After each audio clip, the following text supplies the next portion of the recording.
कहते हैं इनके ऑक्साइड एंड हाइड्रोक्साइड क्या होते हैं, बेसिक इन नेचर। मेटल है, मेटल क्यों है,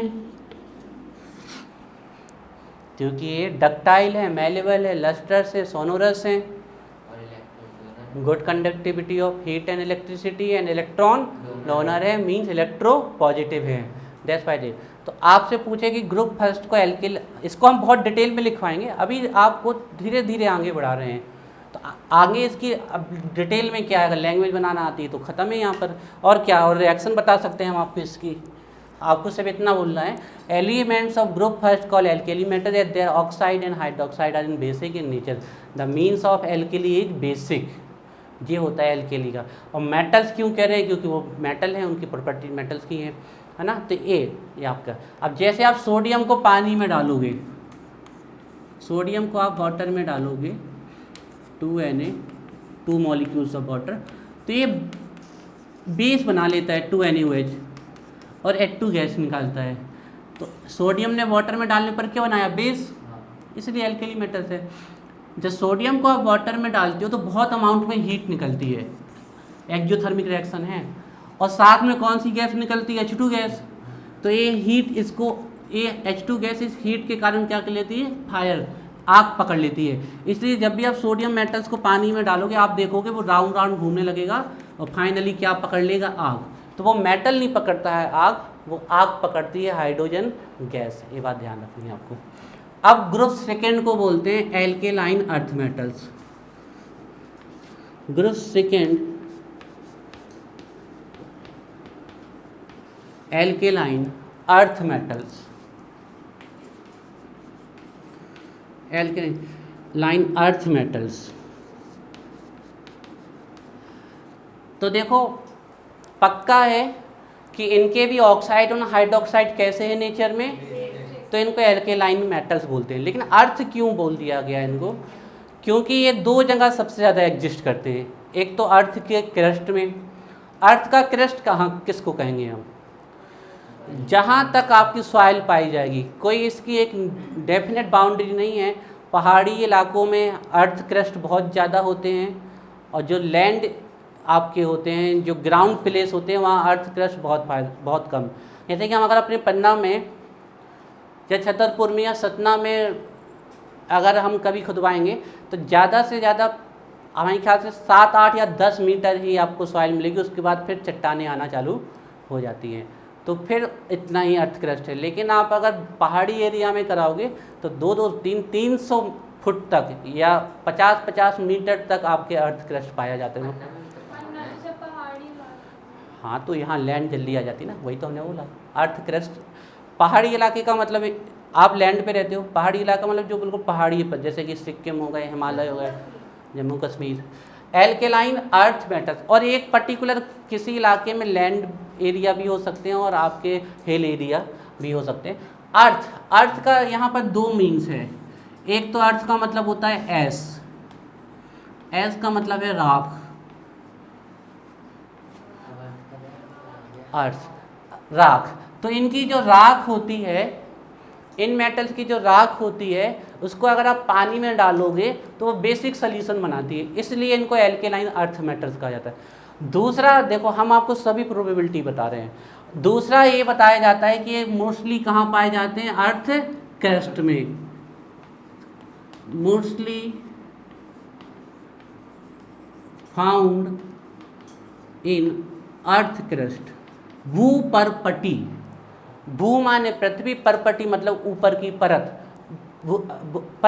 परत का मतलब ये नहीं सिर्फ ऊपर की, मतलब जहाँ तक सॉइल है, जहाँ तक मिट्टी है आपकी, है ना। Mostly found in earth crust, mostly found in earth crust. तो 2 कारण से इनको अर्थ मेटल्स कहा गया है, अर्थ मेटल्स। तो इनके भी जो ऑक्साइड होते हैं जैसे कि CaO, और जो इनके भी हाइड्रोक्साइड होते हैं जैसे कि CaOH whole twice, calcium hydroxide. बताओ कैल्शियम हाइड्रोक्साइड के 3 नाम बताओ जीनत। कैल्शियम हाइड्रोक्साइड के 3 नाम बताओ। चलो एक तो हम ही ने बता दिया, दूसरा नाम बताओ। 10th पढ़ के आए हो तो इसके नाम पता होने चाहिए। चलो अनुष्का, चलो प्रांजल। हाँ शाबाश बेटा।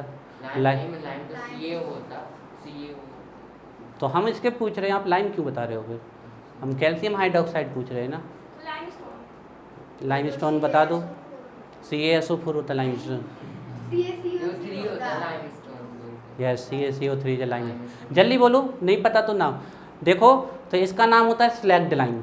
स्लैग्ड लाइम मतलब बुझा हुआ चूना, या इसी को बोलते हैं लाइम वाटर। लाइम वाटर का भी यही फॉर्मूला होता है, या milk of lime. Milk of lime का भी यही फॉर्मूला होता है। फ़र्क समझ लो, स्लैग्ड लाइम, लाइम वाटर और मिल्क ऑफ लाइम में क्या फ़र्क है, ध्यान रखिए। जब आप इसमें चूने में CaO, इसमें आप जब पानी डालोगे थोड़ा सा, तो ये भिसकने लगेगा और भिसक के बनाएगा CaOH का वोल्टवाइज। तो यही जो चूने का पाउडर बनता है, चूना बुझ जाता है। बुझने से मतलब उसकी हीट बाहर निकल जाती है, एक्जोथर्मिक रिएक्शन होती है। तो इसको बोलते हैं स्लैग्ड लाइम, बुझा हुआ चूना बोलते हैं हिंदी में। हाँ, क्विक लाइम ये है बेटा, कैल्शियम ऑक्साइड CO, जिसे द क्विक लाइम, बिना बुझा चूना। अब अगर आप इसमें ज़्यादा पानी डाल दोगे तो सफ़ेद सफ़ेद पेस्ट बन जाएगा, जिससे वाइट वॉशिंग, सफ़ेद पुताई की जाती है। उसको बोलते हैं milk of lime, that is called milk of lime. इसका पाउडर कहलाता है स्लैग्ड लाइम, और तीनों का फॉर्मूला सेम है। जब इसका आप पेस्ट बना लोगे वाइट वाइट, पहले ज़माने में इसी से पुताई होती थी, वाइट वॉशिंग करते थे, तो वो कहलाता है slagged lime, milk of lime. अब उसी पानी को आप कुछ देर शांत रख दोगे तो सफ़ेद सफ़ेद पार्टिकल्स नीचे आ जाएंगे और ऊपर आपको बहुत हल्का दूधिया कलर का पानी मिलेगा। This is called lime water. ये लाइम वाटर कहलाता है आपका, और उसका फॉर्मूला भी क्या होता है, CaOH वोल्टाइज। लिखवा देंगे हम, परेशान मत हो, अभी आएंगे आपके तो डिटेल से लिखवा देंगे। इसके तो बन ही जाएंगे, अभी बता दिया हमने। तो इनके ऑक्साइड एंड हाइड्रोक्साइड, देखो ऑक्साइड का मतलब है जो ऑक्सीजन के साथ, OH मीन्स हाइड्रोक्साइड। तो इनके ऑक्साइड एंड हाइड्रोक्साइड कैसे होते हैं नेचर में, बेसिक। और कहाँ एग्जिस्ट करते हैं, अर्थ क्रस्ट में, इसलिए ये कहलाते हैं एल्केलाइन अर्थ मेटल्स।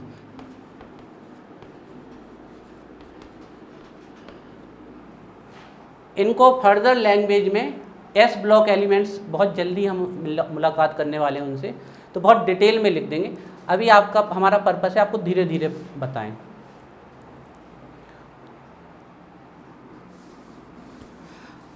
आज आपके लिए एक नोट लिख देते हैं, इस नोट को हमेशा याद रखना। ये क्वेश्चन बहुत पूछा जाता, बहुत फेमस क्वेश्चन है वाइवा का। मेटल पूछ ले, मेटल के ऑक्साइड पूछ ले, मेटल पूछ ले, मेटल के ऑक्साइड पूछ ले, मेटल हाइड्रोक्साइड पूछ ले, मेटल का कुछ भी पूछ ले और उसका एसिड बेस के बेस पे नेचर पूछा जाए तो उसका नेचर हमेशा कैसा आएगा, बेसिक। ये ध्यान रखना है। फीलिंग ऐसी आती है बच्चों को कि मेटल के एसिडिक होने चाहिए, लेकिन मेटल के एसिडिक नहीं होते। किसी भी मेटल को आप बताओ, हम उसका बेस बताते हैं आपको। जौन सा मेटल भी आपको देखना हो, जौन भी मेटल याद आ रहा हो, सबके बेस तैयार है हमारे पास, हर एक मेटल के बेस हैं। लेकिन कुछ मेटल ऐसे भी हैं जो एसिड बेस दोनों की तरह बिहेव करते हैं। Best example aluminium.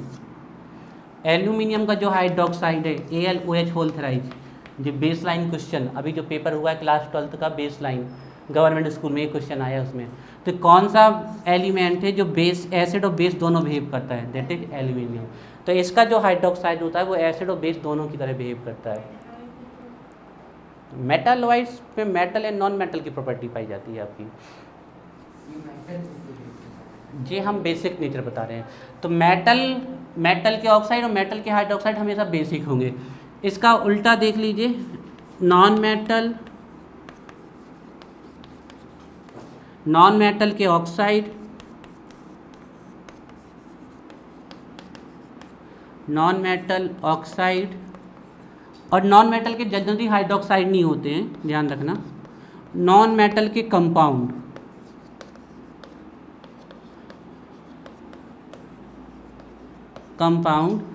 ये एसिडिक होते हैं। कोई भी नॉन मेटल बोलो आप, हम उसका आपको एसिड कंपाउंड बताते हैं। कोई भी, जैसे कार्बन, चलो कार्बन का एसिड कंपाउंड बताते हैं।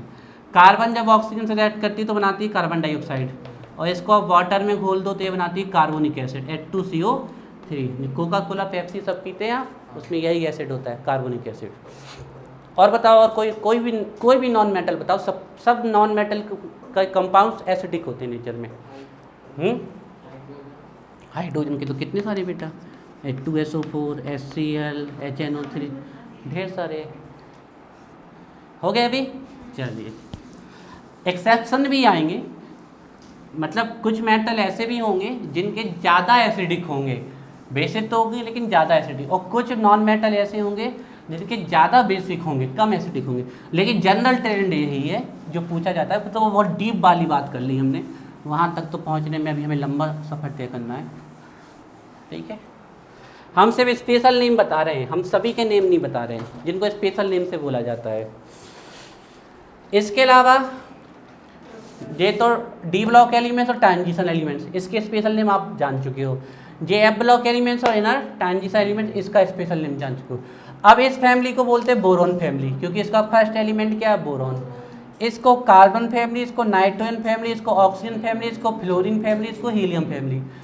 लेकिन बोरॉन फैमिली को बोरॉन फैमिली कहा जाता है, कार्बन फैमिली को कार्बन फैमिली कहा जाता है। लेकिन अब इन फैमिली के स्पेशल नेम है। बिल्कुल राइट। जैसे कि ग्रुप 18 के स्पेशल नेम्स क्या है? जीरो गैसेस नहीं, zero group, noble gases, inert gases. Nitrogen family को बोलते हैं साइनोजेंस या फिर निकोजेंस।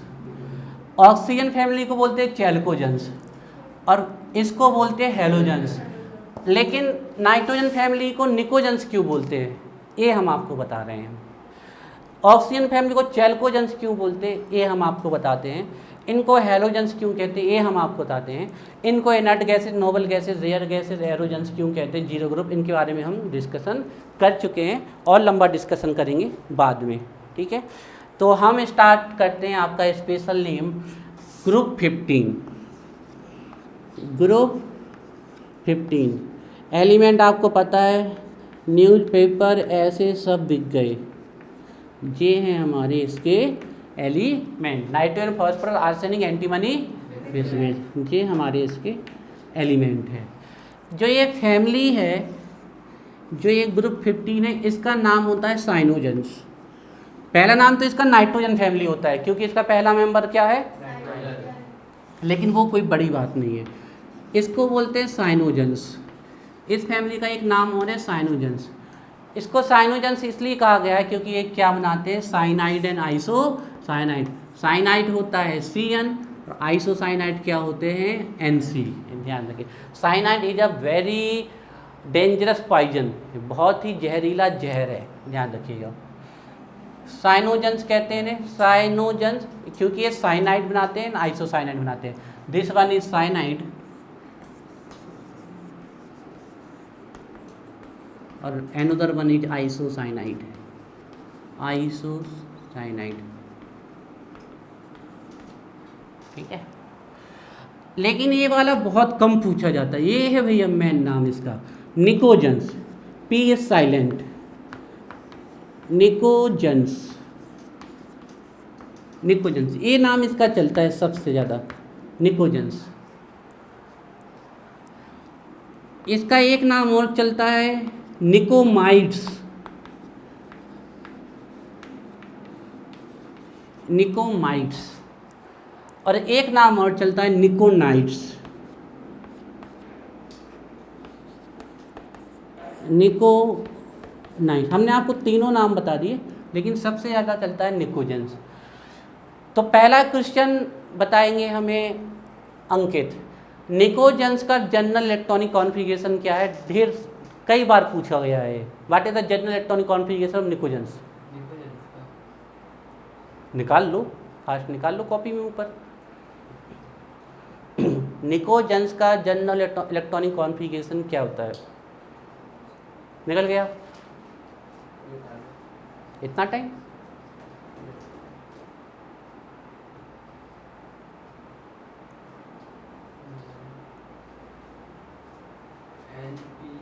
NP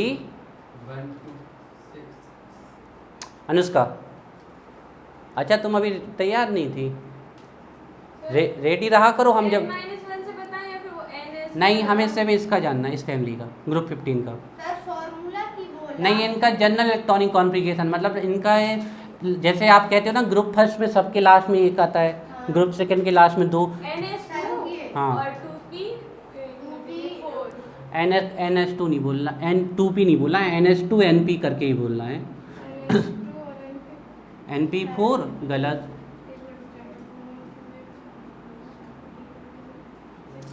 अरे भैया, NP3 is the right answer. भैया किसी भी एलिमेंट का बना लेते, नाइट्रोजन का बना लेते, 1s2 2s2 2p3, तो इसके s में कितने आते हैं 2 और p में कितने 3, तो NS2 NP3, इनकी सेल एक सी है, देखो 2 2, तो NS2 NP3 बहुत बार पूछा गया, ऐसे ही निकाल लिया करो बच्चों, क्यों परेशान होते हो, बड़ी आसानी से निकाल लेना है। NS2 NP3 कई बार पूछा गया है आपके एग्जाम में, तो बनना चाहिए आप लोगों से। अब निकोजेंस का मीन्स क्या होता है, आपको ये ध्यान रखना है। निकोजेंस का मीन्स होता है सफोकेटिंग एलिमेंट्स, ऐसी में एलिमेंट जिनकी प्रेजेंसी अगर एयर में ज़्यादा हो गई तो वो दम घुटाने लगेंगे, ऐसे एलिमेंट्स को बोलते हैं निकोजेंस।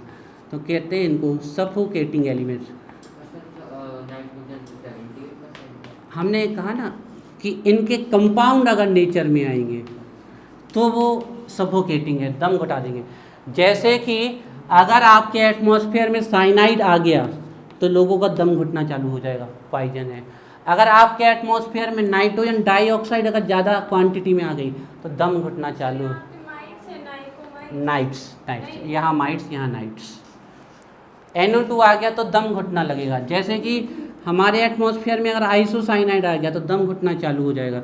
अगर हमारे एटमॉस्फेयर में मान लीजिए डाई नाइट्रोजन ट्राईऑक्साइड आ गया तो दम घुटना लगेगा। हाँ, अमोनिया तो पंजेंट स्मेलिंग है वो भी। तो ये दम घुटाने वाले कंपाउंड्स बनाते हैं, इसलिए इनको कहते हैं सफोकेटिंग एलिमेंट्स। बताओ लाफिंग गैस का फॉर्मूला बताओ सारा। हंसने वाली गैस, सॉरी हंसाने वाली गैस। Very good. चलो जिनस बताओ। NO2 ही है। चलो प्रांजल तुम बताओ। हाँ, NO2 मतलब नहीं, उसका मतलब NO2 से अभी NO2 पक्का। ये तो N2O बोल रहा। N2O2 NO2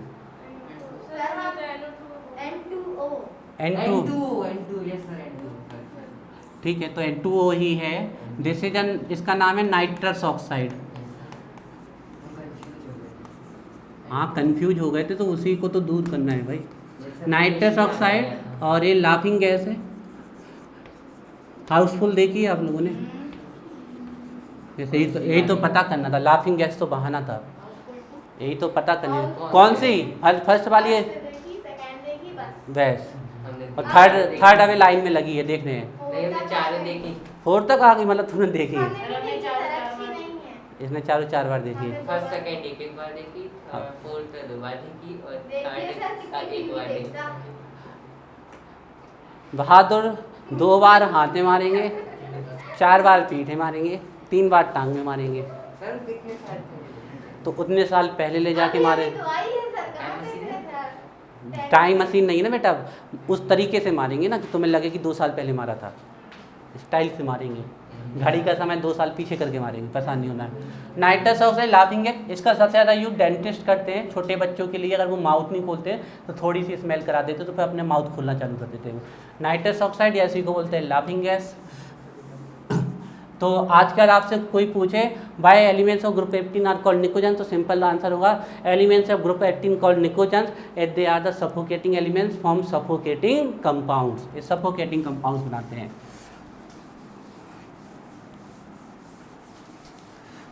इसके बाद ग्रुप 16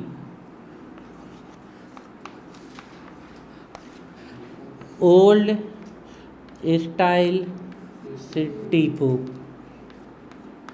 ओल्ड स्टाइल से टीपो। Oxygen, sulphur, selenium, tellurium, polonium, they are called chalcogens. Chalcogens, कई लोग चैल्कोजेंस भी बोलते हैं, लेकिन सही नाम तो कैल्कोजेंस है। बाकी उसमें कोई दिक्कत नहीं है, आप कैल्कोजेंस ही बोल सकते हैं। कैल्कोजेंस इनका जनरल इलेक्ट्रॉनिक S में 2 होंगे और P में 4, NH2 NP4। जब भी भूल जाओ किसी एक एलिमेंट को पकड़ो, बनाना चालू करो। 1s2 2s2 2p4। आपको आएगा यहाँ से, अभी ये नहीं पकड़ना है, ये चीज़ें तो अभी समझ में आएंगी ही नहीं बहुत। आपको ये पकड़ना है कि सिर्फ इतना ध्यान रखना है, ग्रुप 15 कहलाता है निकोजन्स, ग्रुप 16 कहलाता है चैल्कोजन्स। हाँ 2p4 8 इलेक्ट्रॉन खर्च हो गए ना, 2 4 6। तो S में 2 P में 4, S में 2 P में 4, तो इसका होगा 2s2 2p4, तो इसका 3s2 3p4 4s2 4p4 5s2 5p4 and finally 6s2 6p4। तो हम जनरल लिख देते हैं NH2 NP4। चैल्कोजन्स का मतलब होता है ओर फॉर्मिंग एलिमेंट्स, ओर फॉर्मिंग एलिमेंट्स, ओर फॉर्मिंग एलिमेंट्स, और फॉर्मिंग एलिमेंट्स। अब व्हाट इज और व्हाट आर ओर्स? ओर्स क्या हैं? एलिमेंट उसके अंदर जो गंदगी एलिमेंट के बाहर पाई जाती अर्थ क्रस्ट में, उसको आयरन से आयरन से आयरन और गंदगी से गंदगी, वो ओर है। कुल मिला के उसको पता है लेकिन एक्सप्लेन नहीं कर पा रहा है। और कोई बोलना चाहेगा ओर के बारे में? बोलो भाई, बोलना ज़रूरी है। इससे मत डरा करो कि सर इंसल्ट कर देंगे या फिर नहीं बनेगा। ये तो क्लास है भाई, ये तो चलेगा ही। यहाँ पर आप पढ़ने आए हो, ना कि यहाँ पर कुछ हीरो बनने के लिए। तो आप बोलें, गलतियाँ होना स्वाभाविक है भाई। और नहीं पता, और नहीं पता तो लोग 10th क्लास पढ़ के आ गए। और से वो मेटल से गंदगी निकालते, तो वो और बोलो, एक बार और ट्राई करो। कोई भी एलिमेंट्स मतलब प्योरली पाया नहीं जाता क्रस्ट में, तो जो एलिमेंट रिएक्ट होते हैं क्रस्ट के नीचे, हाँ कुछ वैसे ही होते हैं। देखो हम आपको पहले देसी भाषा में समझाते हैं क्या होते हैं ओर्स। मान लो माइनिंग के द्वारा एक बहुत बड़ा डीला निकाला मट्टी का, उस मट्टी के डीले में बहुत बड़ा है, 1000 किलो का है, उसमें आपके पड़े हुए हैं मेटल्स। मान लो उसमें आयरन पड़ा हुआ है लेकिन प्योर फॉर्म में नहीं है। वो ऐसा है, कुछ ऐसा समझ लो जैसे कि मान लीजिए हमने बहुत सारी धूल में थोड़ा सा आयरन का पाउडर मिला दिया, अब उस धूल से हमें आयरन का पाउडर प्योर करके निकालना है। कुछ ऐसा ही होता है आपके प्रकृति में। कहीं ऐसा नहीं है कि जाके खदान खोदे और लोहे के पीस निकल आए, ये लो 2 किलो का लोहा, 5 किलो का, ऐसा लोहा नहीं एग्जिस्ट करता। ना ऐसे आयरन एग्जिस्ट करते हैं, ना ऐसा एल्यूमिनियम एग्जिस्ट करता है। हाँ थोड़ी बहुत क्वांटिटी में गोल्ड और प्लेटिनम प्योर स्टेट में पाए जा सकते हैं आपकी, बाकी कोई भी एलिमेंट ऐसे एग्जिस्ट नहीं करता है। तो एलिमेंट किस फॉर्म में एग्जिस्ट करता है आपके, पहले हम मिनरल्स बताते हैं फिर ओर्स बताते हैं। तो जो आपके कह सकते हैं sand particles, clay particles, siliceous impurities, चिपचिपी गंदगी, इनके साथ मेटल्स एसोसिएटेड होता है, चिपका हुआ होता है। लेकिन अगर 1000 किलो का जो हम इम्प्योर पार्टिकल्स लाए, जिसमें सैंड भी है, क्ले भी है आपके, और सिलीसियस इम्प्योरिटीज भी है, जिलेटिनियस इम्प्योरिटीज है, और 1000 किलो के इस पार्टिकल्स को हमने मेटलर्जिकल प्रोसेस लगाई। मेटलर्जिकल प्रोसेस का मतलब होता है धातु कर्म विधियाँ, ऐसी विधि जिससे आप गंदगी से मेटल को निकाल ले जाते हो, वो कहलाती है। और हमें मेटल निकला हमारा मान लीजिए इतने में से 5 किलोग्राम, और वो मेटल निकला 5 किलोग्राम, मान लीजिए वो मेटल है एल्यूमिनियम, और 5 किलोग्राम एल्यूमिनियम की कीमत है मान लीजिए ऐसी रैंडमली 20,000 रुपये, ठीक है। लेकिन उस 5 किलो को निकालने में हमें लग गए 30,000, तो ये और निकलाएगा, ये कहलाएगा minerals. This is simply called minerals. लेकिन ऐसे मिनरल्स जिससे जो हमें मेटल प्राप्त होता है वो रिच क्वांटिटी में प्राप्त होता है, उन्हीं मिनरल्स को क्या कहते हैं, ओर्स। हर एक पार्टिकल जिसमें मेटल एसोसिएटेड है, चाहे वो कम क्वांटिटी में चाहे हाई क्वांटिटी में, वो मिनरल्स ही कहलाएगा। लेकिन उसी मिनरल्स को ओर्स कहा जाता है जिसमें मेटल रिच क्वांटिटी में होता है, मतलब जो उस पर कॉस्ट लगाई गई है उससे मेटल कई गुना ज़्यादा हमें मिलता है। तो ऐसे, तो इतने बड़े पार्टिकल्स में आपके बहुत बड़ी बड़ी चट्टानें पहले क्रशिंग की जाती है, बड़े बड़े डीलों को, बहुत बड़े बड़े होते हैं, उनको तोड़ के इतना इतना बनाया जाता है, फिर उतने से और छोटा, फिर ग्राइंडिंग की जाती है, बिल्कुल दलिया जैसा पाउडर बना दिया जाएगा, फिर ग्राइंडिंग करके डस्ट पार्टिकल, क्ले पार्टिकल को नीचे कर लिया जाता है, फिर चिपचिपी इम्प्योरिटी के लिए फ्लक्स होते हैं उनसे, और लास्ट में कहीं जाके मेटल निकल के आता है, फिर उसका प्यूरिफिकेशन करते हैं। उसके लिए पॉलिंग, रिफाइनिंग, इलेक्ट्रिकल, कई सारी मेथड्स हैं, वो आप क्लास 12th मेटलर्जिकल प्रोसेस नाम का चैप्टर है, उसमें पढ़ोगे। तो अब हम ओर्स की सिंपल आपको डेफिनेशन बताते हैं, ठीक है। Ores are the one type of minerals in which metals are present in rich quantity. और एक प्रकार के मिनरल्स होते हैं जिनमें मेटल्स किस क्वांटिटी में प्रेजेंट होता है, रिच क्वांटिटी में प्राप्त होता है, दे आर कॉल्ड ओर्स हमारे। तो ओर फॉर्मिंग एलिमेंट्स, तो जितने भी आपके ओर हैं, जितने भी ओर है उनमें से 80% ओर या तो ऑक्साइड के फॉर्म में पाए जाते हैं या फिर सल्फाइड। जब हम बोल रहे हैं ऑक्साइड मतलब वो किससे रिएक्ट करते हैं, ऑक्सीजन से, या फिर सल्फाइड तो सल्फर। लेकिन हम आपको थोड़ा सा और बता दें, ऑक्साइड तभी कहा जाएगा जब ऑक्सीजन -2 में है। अभी -2 में क्यों आता है ये बाद की घटना है, हम बाद में बताएंगे। और सल्फाइड तभी कहा जाएगा जब सल्फर -2 में है, तो इसको कहते हैं सल्फाइड। ये सब हम आपको बाद में बताएंगे। तो आप देख लीजिए, हम जैसे आपको बताते हैं बॉक्साइड का फॉर्मूला। चलो बताओ अनुष्का, बॉक्साइड का फॉर्मूला 5वीं क्लास में भी था ये, जल्दी सर हमारे स्कूल की बुक में नहीं था। ले आओ, कल लेके आओ। 5वीं की नहीं, कल तुम 10वीं की लेके आओ। हम 10वीं के में तुम्हें ये बात ऑक्साइड का नहीं, बॉक्साइड का BO2।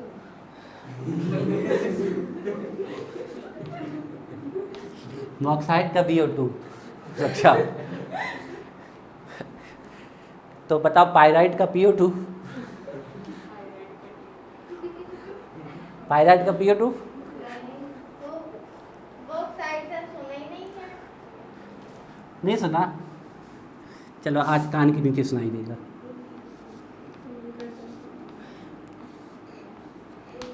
हम सीरियस पूछते हैं, तुम उसमें कॉमेडी ले आते हो। नहीं आपने बोला ना तो हम दिस इज बॉक्साइड।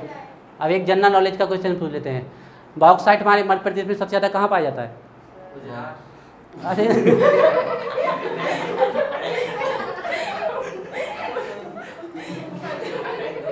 ये ऐसा ही क्वेश्चन हो गया। आप कहाँ रहते हो? पृथ्वी में।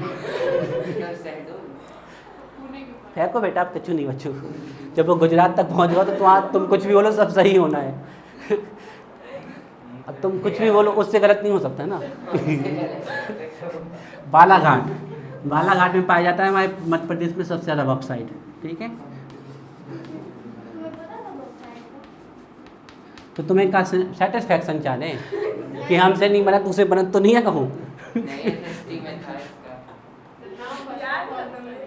बॉक्साइड देखिए, अब तो बाहर भूल जाओगे। चलो पढ़ लो बच्चों, थोड़ा सा टाइम बचा है, अब मजाक हो गया। देखो यहाँ पर बॉक्साइड में देखिए जो एल्यूमिनियम है वो किसके फॉर्म में, ऑक्सीजन के साथ।